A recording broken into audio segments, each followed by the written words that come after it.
अस्सलाम वालेकुम students. Sir Saqib here. उम्मीद करता हूँ कि आप सब हैरी से होंगे।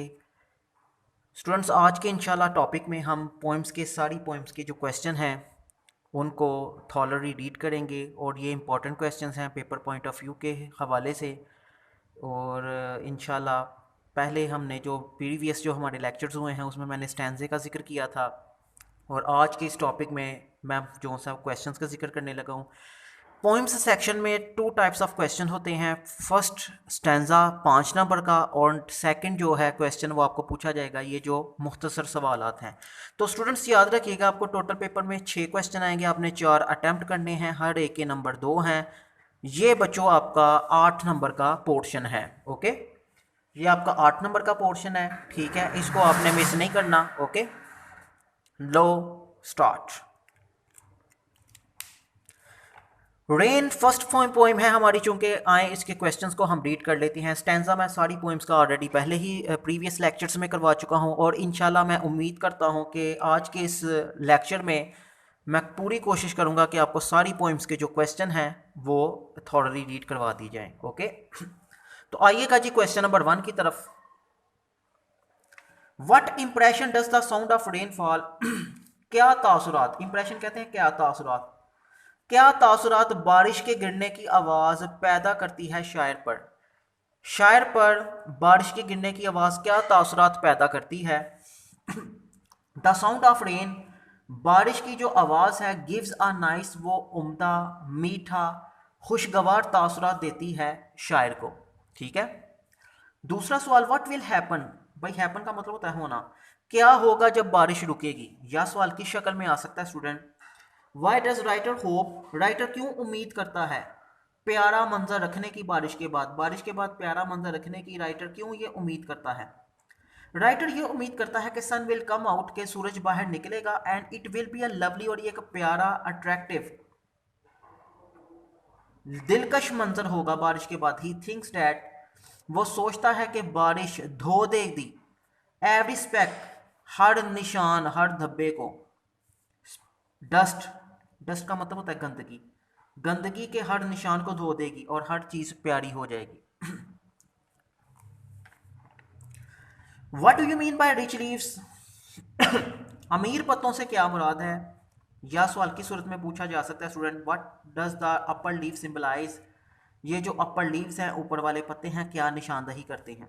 The leaves at the top, कहता है जो पत्ते टॉप पर हैं वसूल करते हैं अच्छा सप्लाई, पानी की अच्छी सप्लाई, अच्छी रसद को वसूल करते हैं। और ये निशानदेही करते हैं, यानी कि जो दरख्तों के ऊपर पत्ते हैं उनको शायर ने नज़म में अमीर पत्ते कहा है। ठीक है, तो ये अमीर पत्ते हैं, दौलतमंद है, who have the all the blessing, जो तमाम नेमतें रखती हैं दुनिया की। ओके,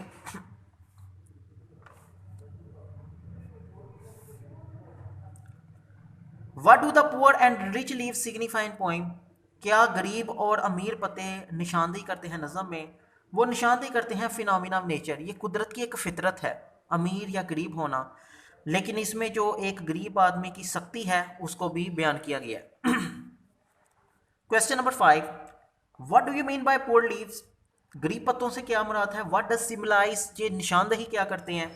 जैसे कि अमीर जो दरख्तों के ऊपर पत्ते हैं उनको अमीर कहा गया है और जो दरख्तों के नीचे पत्ते हैं स्टूडेंट उनको गरीब कहा गया है। Okay, the leaves at the bottom, जो नीचे पत्ते हैं, रिसीव ड्रॉप आफ्टर ड्रॉप, वो कतरा ब कतरा वसूल करते हैं अमीर पत्तों से, और वो निशानदही करते हैं गरीबों की, who do not have nothing, जिनके पास कुछ है ही नहीं।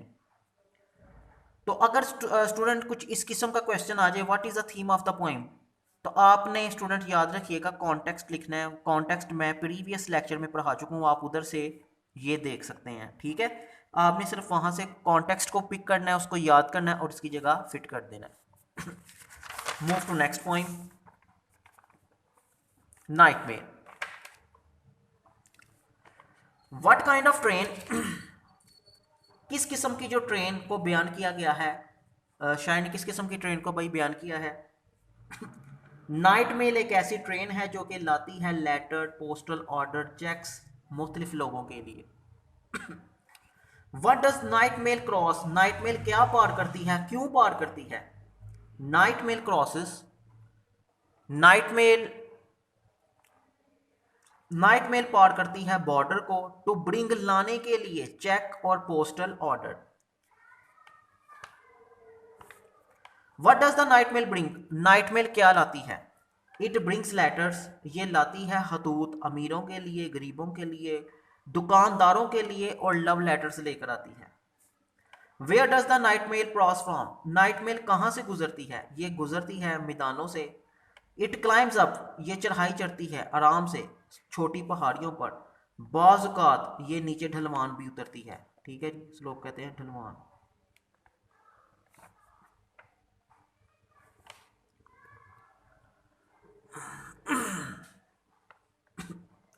How does birds behave? परिंदों का रवैया कैसा है जब नाइट मेल पहुंचती है? अप्रोच कहते हैं स्टूडेंट पहुंचना। जब नाइट मेल पहुंचती है तो परिंदों का रवैया कैसा होता है? The birds turn their heads, परिंदे अपने सरों को मोड़कर देखते हैं, घूरते हैं। स्टेयर कहते हैं घूरना। परिंदे अपने सरों को मोड़कर देखते हैं, घूरते हैं। फ्रॉम बुशेस, झाड़ियों से जब नाइट मेल पहुंचती है। Does the night mail disturb the life on farm? कहता क्या नाइट मेल जो खेत पर लोग जिंदगी गुजार रहे हैं, जो खेतों पर जिंदगी लोग गुजारते हैं, क्या नाइट मेल उन लोगों को डिस्टर्ब करती है? How do the sheep dogs behave? कुत्तों भेड़ों का रवैया कैसा होता है इसके पहुंचने पर? The night mail does not disturb, night mail disturb नहीं करती जिंदगियों को जो खेतों पर रहते हैं, यानी कि वो लोग जो खेतों पर साइड एरियाज में रहते हैं उनको डिस्टर्ब नहीं करती। Sheep dogs keep on sleeping, भेड़े कुत्ते सोए रहते हैं। वाइल स्प्रेडिंग देयर पॉ, अपने पंजों को फैलाए हुए। ऑन इट्स अराइवल, इसके पहुंचने पर। जी ये क्वेश्चन काफ़ी बार स्टूडेंट पेपर में आ चुका है, इसको ज़रा रीड कर लेते हैं। What are the main characteristics? क्या खूबियां हैं नाइट मेल की? सेंट्रल आइडिया क्या है, थीम क्या है, या मुख्तसर सा नोट लिखें नाइट मेल पर? तो स्टूडेंट आपने यहाँ पर कॉन्टेक्स्ट लिखना है, जो कि मैं प्रीवियस लेक्चर में स्टैंजा में करवा चुका हूँ। ओके, ये आपने वही करना है। Move to next point. Loveliest of trees the cherry now, which fruit is mention in the poem? नज़म में क्या कौन सा फल जी जिक्र किया गया है? चेरी का। What time of year is mention in the first stanza? ये ऐसा क्वेश्चन कभी पूछा नहीं, लेकिन चलें जी। कौन सा जी जो सीजन बयान किया गया जी? स्प्रिंग सीजन बयान किया गया, मौसम बहार। Read the second stanza carefully, right और लिखें how old is the poet. अच्छा ये कहता है इसमें इस नज़म में शायर की एज कितनी बताई हुई है जी? 20 साल। आपको याद होगा मैंने उसमें करवाया था कि 20 विल नेवर कम अगेन, के 20 नहीं आएंगे दोबारा। ठीक है जी, और मुझे तो 50 बहारें जो है ना 70 बहारें देखनी थी। तो कहने वाली बात यह है कि 20 उसकी एज हो चुकी है और उसके पास जो एक्सपेक्टेड लाइफ है, और उसमें कहता 50 बहारें मुझे और देखनी है अभी। What is Easter? ईस्टर क्या है? It is a Christian holiday, मुकद्दस दिन है जी मसीही बरादरी का। मनाया जाता है first Sunday after a full moon, चांद मुकम्मल होने के बाद, या 21 मार्च को। ठीक है। दे रिमेंबर, मसीही बरादरी याद करते हैं द डेथ ऑफ क्राइस्ट, हज़रत ईसा की डेथ को और उनकी ज़िंदगी की वापसी। ठीक है। तो इसमें मुस्लिम और जो मसीही बरादरी है उनका मौक़िफ़ बिल्कुल स्टूडेंट सेम है कि हज़रत ईसा ने वापस आना है। ठीक है। और उनको अल्लाह ताला ने ऐसे ज़िंदा उठा लिया हुआ है। और इसमें एक और जो मैं बात का इजाफा करता चलूँ आपके इंफॉर्मेशन के लिए, हज़रत ईसा ने वापस आना है और इस्लाम के पॉइंट ऑफ व्यू से। और याद रखिएगा कि उन्होंने वापस आना है तो हर चीज़ के पीछे एक मकसद होता है। उन्होंने वापस आना है हज़रत इमाम मेहदी जो सा है उनकी गवाही के लिए, उनको जो सा वो रखा गया है, तो वो आकर उनकी गवाही देंगे। ये उनका मेन टारगेट है जी, मकसद है जिसकी वजह से अल्लाह ताला ने उनको अभी तक जो सा पर्दा गैबत में रखा हुआ है। ठीक है। हाँ जी, क्वेश्चन नंबर 5 की तरफ बढ़ते हैं। What does the poet feel? शायर क्या महसूस करता है? व्हेन ही लुक्स, जब वो देखता है चेरी ट्री को। ही फील्स, वो महसूस करता है कि जो एक्सपेक्टेड, जो तवक्को वाले 50 साल हैं वो शॉर्ट पीरियड है जी वक्त का, इंजॉय करने के लिए दरख्तों के फूलों को। Move to next point.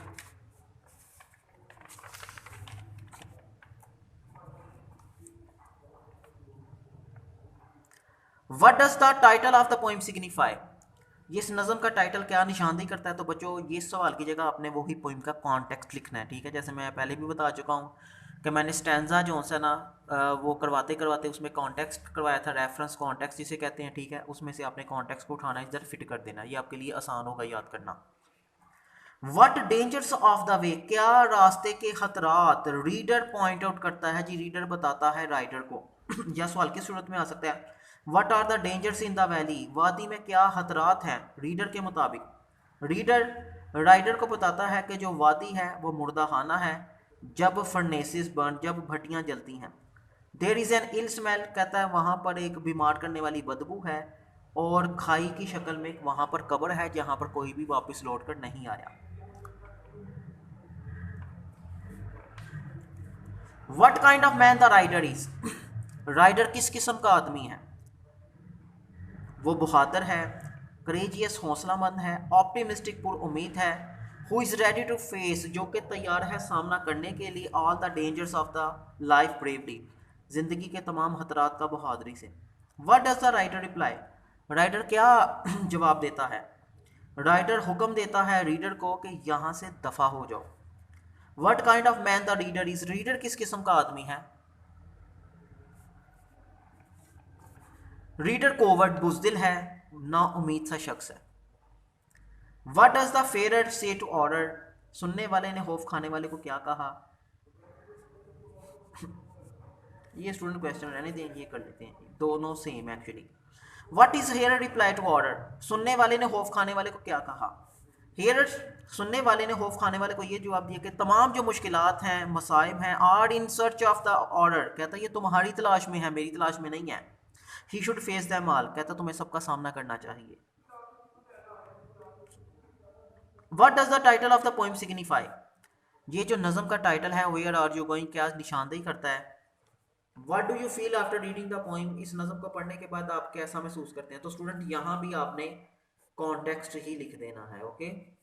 जब ऐसे पोएम के सवाल आए आगे, फिर पोएम का लाजमी नाम मेंशन होता है, ये बात अपने माइंड में रखिएगा, ठीक है जी। Move to next poem.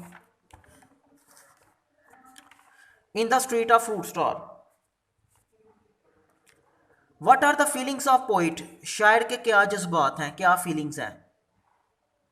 शायर के क्या जज्बात है, क्या फीलिंग्स हैं, जो कि अंधेरे में वो खड़ा हो रहा है। अंधेरे में खड़े होकर शायर के क्या जज्बात हैं? वो महसूस करता है कि जो वर्ल्ड इज़ पासिंग थ्रू, कि ये जो दुनिया है ये गुजर रही है मिजरेबल कंडीशन से, गरीबाना हालात से दुनिया गुजर रही है, क्योंकि द वर्ल्ड इज़ थ्रेटन्ड, क्योंकि दुनिया डरी हुई है, विद वॉर, जंग से, मिजरी, गुर्बत से, परेशानी से। शायर महसूस करता है सुकून, रिलीव्ड, शायर ने सुकून महसूस किया by the presence of innocent children, मासूम बच्चों की मौजूदगी में उसने क्या किया? सुकून महसूस किया। Question number 2, why has the poet use cannon balls, शायर ने ये तोप के गोलों को क्यों इस्तेमाल किया है फलों को बयान करने के लिए? या क्वेश्चन किस शक्ल में आ सकता है पेपर में? How do fruit look like to the poet, ये फल शायर को कैसे नजर आते हैं? मेलन, खरबूजा, अमरूद, संतरा, ये गोल है, लिहाजा वो उसको तोप के गोलों की तरह नजर आते हैं। Make a list of fruit mention in the poem, नज़म में जो लिस्ट बनाई गई है वो क्या है फलों की? ये 3 फलों का जिक्र है, मेलन, गावा और मैंड्रिन का, okay. Move to next poem.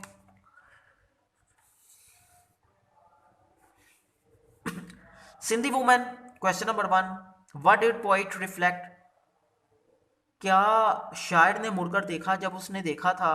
क्या शायर मुड़ा? क्या शायर मुड़ा जब उसने औरत को देखा? When the poet saw the Sindhi women, जब शायर ने सिंधी खातून को देखा उसने सोचा कि सिर्फ वो ही लोग स्ट्रॉन्ग हैं हु कैन बियर, जो कि बर्दाश्त कर सकते हैं जिंदगी की मुश्किलात को, सख्तियों को। Question number 2, what sort of path, किस किस्म का रास्ता सिंधी वुमन को पार करना पड़ता है? किस किस्म का रास्ता सिंधी वुमन को पार करना पड़ता है? या what picture of Karachi slums, Karachi की झोंपड़ियों की क्या तस्वीर हम हासिल करते हैं इस नज़म को पढ़ने के बाद? इस नज़म को पढ़ने के बाद हम क्या तस्वीर हासिल करते हैं जी कराची स्लम्स की, कराची की झोंपड़ियों की। The condition of Karachi slums कहता है कराची की झोंपड़ियों की जो हालत है वो बड़ी गरीबाना है और काबिल रहम है। कहता वहाँ पर पत्थर हैं, कूड़ा करकट है, ब्रोकन ग्लास, टूटी शीशियाँ हैं गलियों में पड़ी हुई।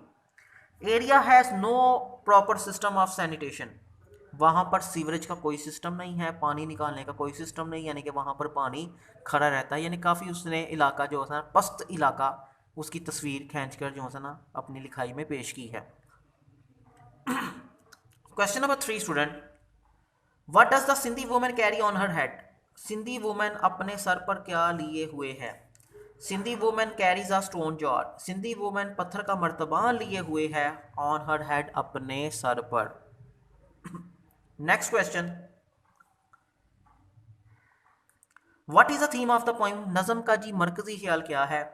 तो स्टूडेंट याद रखिएगा इसकी जगह भी आपने वही कॉन्टेक्स्ट लिख लेना है जो मैं स्टैंजे में प्रीवियस लेक्चर्स में करवा चुका हूँ। ओके, उम्मीद है कि आपको इसकी सही समझ आई है। Move to next point.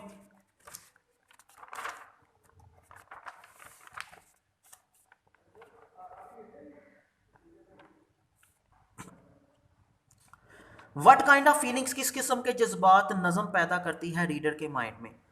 Reader के माइंड में नज़म किस किस्म के जो जज्बात हैं वो पैदा करती है? तो याद रखिएगा, चलें जी पढ़ लेते हैं। द पोइम क्रिएट्स फीलिंग, कहता है नज़म ये जज्बात पैदा करती है कि इन ह्यूमन लाइफ की जो इंसान की ज़िंदगी है ना, इज़ टेम्परेरी, वो आर्जी है। And the time is merciless, और सबसे बेरहम वक्त होता है। Time crush all the pride of man, एक आदमी के गुरूर को वक्त कुचल देता है। नथिंग इज इमॉर्टल, कुछ भी लाफानी नहीं है, हर चीज़ ने फना हो जाना है इन दिस वर्ल्ड, इस दुनिया में। Question number 2, what did the traveller see in the desert? रेगिस्तान में मुसाफिर ने क्या देखा? या where did traveller see stone legs, पत्थर की जो टांगे थी, जो मुजस्मे की टांगे थी, मुसाफिर ने कहाँ देखी? ट्रैवलर सॉ टू वास्ट, मुसाफिर ने देखी दो बड़ी बगैर धड़ के टांगे, इन द डेजर्ट, रेगिस्तान में। नियर देम, उनके करीब, एक टूटा फूटा चेहरा था एक आदमी का, आधा धंसा हुआ रेत में। ओके, व्हाट मॉडल लेसन, ठीक है, क्या अहलाकी सबक भाई हम हासिल करते हैं इस नज़म से? या what is the theme of the poem, इस नज़म का जी मरकजी ख्याल क्या है? तो स्टूडेंट याद रखिएगा, आपने कॉन्टेक्स्ट इसकी जगह लिख लेना। ओके, वो जो स्टैंजा में है। Move to next point.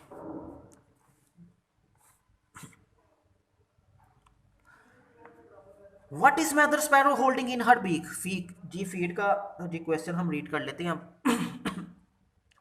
माँ चिड़िया अपनी चोंच में क्या पकड़े हुए है? Mother sparrow is holding a grain of millet, भाई बाजरे का दाना पकड़े हुए है इन हर बीक, अपनी चोंच में। What is number and size of mother sparrow young ones, भाई चिड़िया के बच्चों का साइज और तादाद क्या है? देयर आर 10 यंग स्पैरोज, कहता 10 बच्चे हैं नेस्ट घोंसलों में, हु आर सो टीनी, नन्हे मुन्ने छोटे हैं। थीम बताएं जी इस नज़म का क्या है? आपने यहाँ पर कॉन्टेक्स्ट लिखना है। Okay, what is mother sparrow thinking, माँ चिड़िया क्या सोच रही है? या what is the problem of mother sparrow, माँ चिड़िया को मसला क्या है? शी इज थिंकिंग, वो सोच रही है कि she has only one crane, कि उसके पास सिर्फ एक दाना है खुराक देने के लिए 10 बच्चों को। शी रिक्वायर्स, वो मुतालबा करती है बड़ी एहतियात वाली मैनेजमेंट, यानी कि एहतियात से बंदोबस्त वो करती है बच्चों को खुराक देने के लिए। जी नेक्स्ट पोइम है जी हॉलो मैन। हॉलो मैन का मतलब होता है खोखले इंसान। बच्चों इस पोइम का कोई भी सवाल आए आपने यही जवाब लिख देना। Okay, why does the poet call modern man as hollow man, शायर क्यों मॉडर्न मैन को हॉलो मैन कहता है? या what kind of modern man are, ये जो मॉडर्न मैन है ये किस किस्म के लोग होते हैं? Modern man have become machine, कहता है ये जो आजकल के लोग हैं ना ये मशीन बन चुके हैं। दे हैव लॉस्ट मॉडल, वो खो चुके हैं अपने अहलाक को, और स्पिरिचुअल, रूहानी कदरों को भूल चुके हैं। दे ट्राई टू फॉलो, वो कोशिश करते हैं पैरवी करने की एक दूसरे की, ब्लाइंडली अंधाधुंध एक दूसरे को फॉलो करते हैं। दे हैव बिकम सेल्फिश, वो खुद गर्ज बन चुके हैं। दे आर सोलेस, उनमें रूहें भी नहीं हैं, बे जो कीमत हो चुके हैं, इंसानों में कोई वैल्यू नहीं रही, सोललेस है, एहसास नाम की चीज़ ही नहीं है। तो ये आजकल के लोगों को वो खोखले इंसान कहता है आजकल का इंसान है ही खोखला, इसमें कोई जो काम जैसे हम प्रीवियस लोग होते थे, कदरें थी, वैल्यूज़ थी, आने जाने की कदर किया करते, कहता ऐसा कोई सीन बाकी नहीं रहा।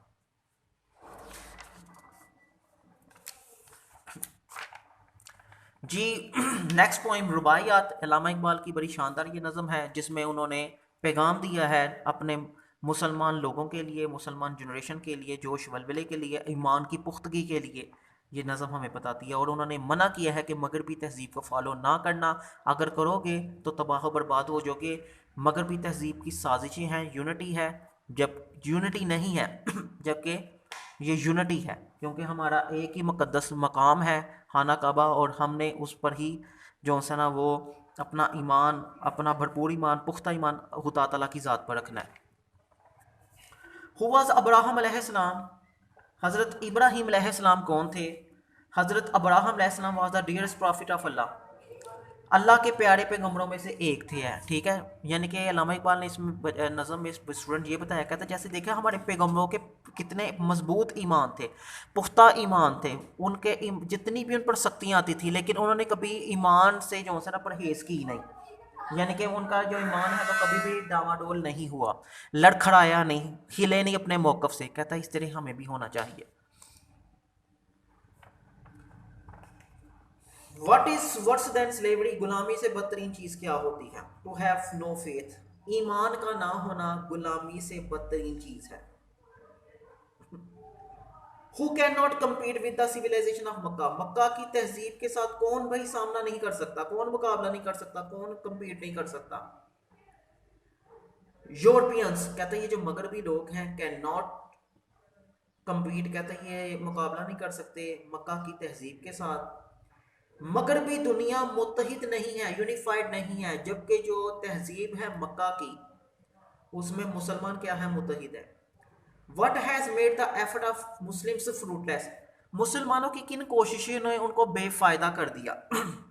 लैक ऑफ लव, मोहब्बत की कमी, इंसानियत के लिए, इंसानियत के लिए जो मोहब्बत की कमी है, उन्होंने मुसलमानों की कोशिशों को क्या कर दिया, बेफायदा कर दिया। What is model lesson of poem, इस कहा नज़म को पढ़ के हमें क्या की सबक मिलता है? या व्हाट डज अल्लामा इकबाल इम्फसाइज, अल्लामा इकबाल क्या जोर देते हैं अपनी इस नज़म रुबायात में?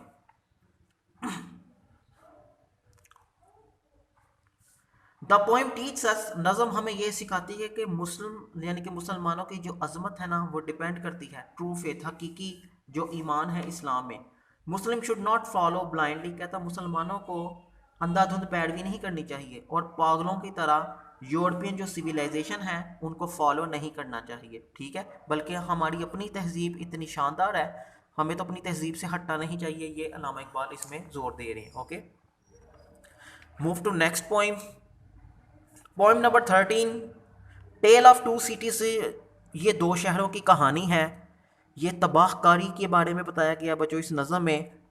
जब अमेरिका ने जापान के दो शहरों को तबाह कर दिया था, हिरोशिमा और नागासाकी को, तो वहाँ पर जब जो बम गिरे, एटमी बम थे, हज़ारों लाखों की तादाद में लोग मारे गए, इन पर बड़ा जुल्म हुआ था। यानी कि ये ऐसी हालत थी स्टूडेंट्स जो कि देखने के काबिल नहीं थी।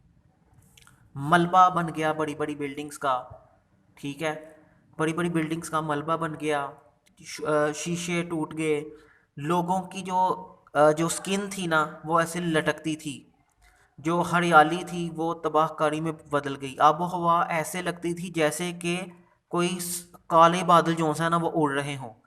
तो हर तरफ शोले चिंगारियाँ जो सा, ये बड़ा ही एक जिसे कहते हैं मिजरेबल और पीटीएबल कंडीशन बताई गई है।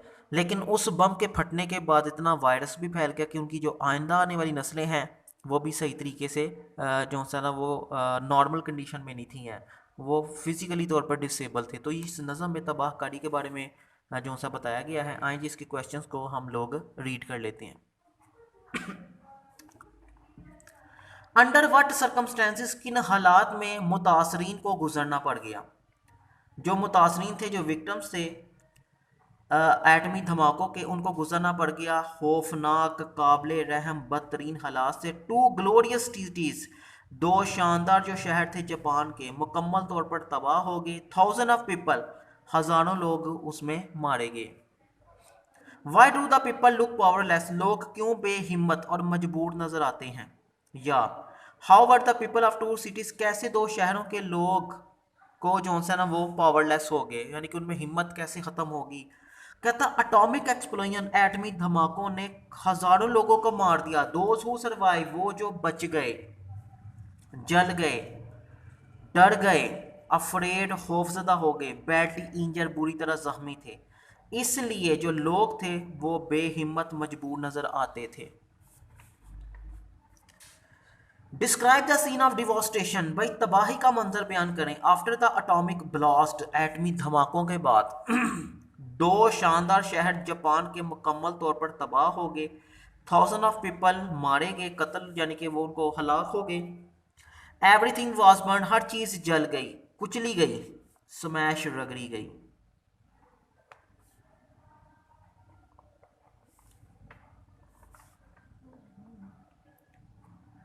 What is the message of the poem, नज़म का मरकजी ख्याल क्या है, क्या पैगाम ये नज़म देती है। ये इतनी तबाहकारियाँ हुई तो उसके बाद ये क्या पैगाम देती है। टेल ऑफ टू सीजी, या what is the moral lesson of the poem, इस कहानी का अहलाकी सबक क्या है जी student. The poem teach such, नज़म हमें ये सिखाती है we should never lose heart, हमें कभी मायूस नहीं होना चाहिए। वी कैन डू, हम कर सकते हैं, एवरीथिंग सब कुछ, विद स्ट्रॉन्ग विल पावर, मजबूत कुव्वत अरादी से, यानी कि मजबूत जिसे कहते हैं हमारा अगर इरादा, हमारी नीयत अच्छी हो तो हम सब कुछ कर सकते हैं। वी शुड फेस, हमें सामना करना चाहिए चैलेंजेस का बहादुरी से, पेशेंटली और सब्र से। ठीक है स्टूडेंट्स, तो ये है point number 13। Move to next. My neighbour friend, breathing is lost when does a person remember God, एक बंदा खुदा को कब याद करता है जी। अ पर्सन रिमेंबर्स गॉड, एक बंदा खुदा को याद करता है जब वो सामना करता है किसी भी ग्रीफ, गम का, मसाइल का या ट्रबल का। ठीक है student. What is the effect of death scene, भाई डेथ सीन का जो सा वो क्या असर होता है। मौत कड़वी सच्चाई है, नो डाउट हर जो सा जानदार शय ने मौत का जायका चखना है। कहता है डेथ रियलिटी है, कोई बंदा से बच नहीं सकता।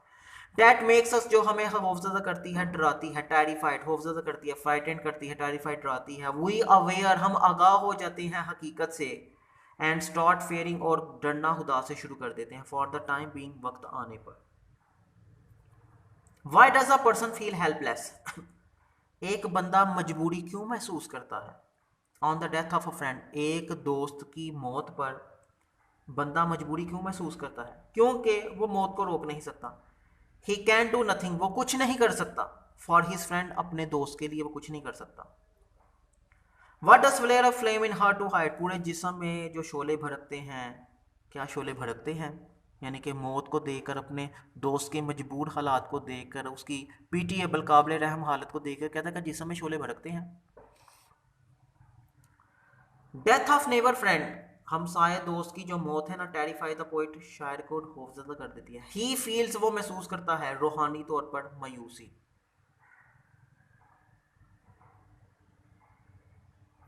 विदाउट हुज लव, किसकी मोहब्बत के बगैर बुल्ले शाह नुकसान में है। बुल्ले शाह नुकसान में है विदाउट गॉड लव, मोहब्बत, खुदा की मोहब्बत के बगैर। ठीक है जी, कहता है खुदा की मोहब्बत जिसमें ना हो वो बंदा हमेशा नुकसान में रहता है। ठीक है स्टूडेंट, तो ये था जी नज़म के इम्पोर्टेंट क्वेश्चंस वगैरह। जी 15 जो पोइम है ये आपने स्टूडेंट्स करनी नहीं है। नेक्स्ट पोइम की तरफ हम बढ़ते हैं।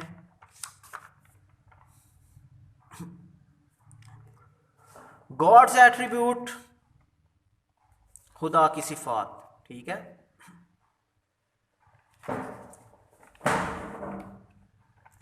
इस नज़म में खुदा की सिफात बयान की गई हैं, और बेशक अल्लाह ताला बड़ी सिफतों का मालिक है। तो ये इन शायर ने बड़े अच्छे और ख़ूबसूरत तरीके से खुदा ताला की सिफात बयान की हैं, और हमें कहा है कि अगर हम इस सिफात के पैरोकार हो जाए तो हम रोज़मर्रा के गुनाहों से बच सकते हैं। ये था जी इसका जो मैसेज है नज़म का। आए जी क्वेश्चन नंबर, जो इम्पोर्टेंट क्वेश्चन है उसको हम अब रीड कर लेते हैं। How many attributes are mention in the poem. नज़म में जी क्या बयान किया गया जी, कितनी सिफात खुदा ताला की बयान की गई हैं। The poet has mention 3 attributes of God. शायर ने जो खुदा ताला की सिफात हैं वो 3 बयान की हैं। सीइंग देखने वाला, हेयरिंग सुनने वाला, नोइंग जानने वाला। Question number 2, what makes one square of sinning. गुनाह करने से क्या चीज डरा देती है हमें। इफ वी बिलीव, अगर हम यकीन कर लेना खुदा के देखने पर, तो ये हमें खौफ यानी कि ये डरा देती है। ये जो है ना कि हम लोग डर जाते हैं। अगर हम इस चीज़ पर जो है ना वो अकीदा रख लें ना कि ये खुदा ताला हमें, खुदा ताला की ज़ात हमें देख रही है, तो हम ऐसे काम बिल्कुल छोड़ दें जो कि हमें गुनाह में मुब्तला कर दें। Question number 3, what are the effect of attributes of God. खुदा की सिफात के क्या असरात हैं। The attributes of God are meaningful. खुदा की सिफात बड़ी बामानी है, मौसर हैं हमारे किरदार को तमीर करने के लिए। भाई जिक्र करें, दर्ज करें 3 ज़्यादा सिफात खुदा ताला की, जो मज़ीद सिफात हैं 3 वो बयान कर दें। क्रिएटर, खुदा ताला तहलीक करने वाला है। बेनिफिसेंट, खुदा ताला की ज़ात बड़ी मेहरबान है। मर्सीफुल, खुदा रहम करने वाला है। और ये ऐसी सिफात हैं जो किसी इंसान में पाई नहीं जाती, सिर्फ खुदा ताला की ज़ात है कि जो इस सिफात की मालिक है। Question number 5, how do these attributes, कहता कैसे ये सिफात मदद देती हैं in refining the character of a person, एक बंदे के किरदार को बेहतर बनाने में, जो है ना क्या कहते हैं, रिफाइन करने में, बेहतर बनाने में, इस्लाह करने में, कैसे ये सिफात हमारी मदद कर सकती हैं। या सवाल किस सूरत में आ सकता है student. How do these attributes of God, खुदा की ये सिफात कैसे इंसान के किरदार पर असरअंदाज होती हैं। द एट्रीब्यूट्स हेल्प, ये सिफात मदद देती हैं एक इंसान को बिकमिंग वर्चुअस, नेकोकार बनने में और रूहानी तौर पर मजबूत बनने में। God call him hearing himself, खुदा ताला के साथ खुद को कहती है मैं सुनने वाला हूँ, मैं हर चीज़ को सुनता हूँ। How does this attribute of God, कैसे खुदा ताला की ये सिफ्त मदद देती है हमारी गुफ्तगू में। इफ़ वी बिलीव डैट, अगर हम यकीन कर लेना कि तमाम जो गुफ्तगू है खुदा जानता है, वी में अवॉइड, तो हम परहेज़ कर सकें फाउल लैंग्वेज, यकीनन हम एक दूसरे को गाली गलोच, चुगलखोरी, इस किस्म के जो गंदे अल्फाज हैं वो अपनी ज़ुबान से हरगिज़ हरगिज़ हरगिज़ ना अदा करें, अगर हमें पता चल जाए कि खुदा ताला की ज़ात हमें जानती है, यानी कि सुन रही है। ठीक है, तो ये थे स्टूडेंट्स हमारे जो तमाम पोइम्स के क्वेश्चन हैं, और मैंने अल्हम्दुलिल्लाह एक ही लेक्चर में आप लोगों को सबको कवर करवा दिए। ठीक है, ये इंपॉर्टेंट क्वेश्चन है पेपर पॉइंट ऑफ व्यू से। इंशाल्लाह उम्मीद है कि आपको बेहतर समझ आई होगी, आपने इसको बेहतर तरीके से याद कर लेना है। इंशाल्लाह नेक्स्ट टॉपिक में नए पोर्शन के साथ आपसे मुलाकात होगी। अपना ख्याल रखिएगा, ठीक है, और ये साथ साथ वक्त ज़ाया किए बगैर इन क्वेश्चंस को याद भी कर लीजिएगा। ओके, तो इंशाल्लाह फिर मुलाकात होगी। अल्लाह हाफिज। वीडियो पसंद आई तो लाइक करें, अपनी राय कमेंट करें। ऐसे ही मजीद वीडियोस के लिए हमारा चैनल सब्सक्राइब करें और बेल का आइकन दबाएं ताकि आपको हर वीडियो का नोटिफिकेशन मिलता रहे।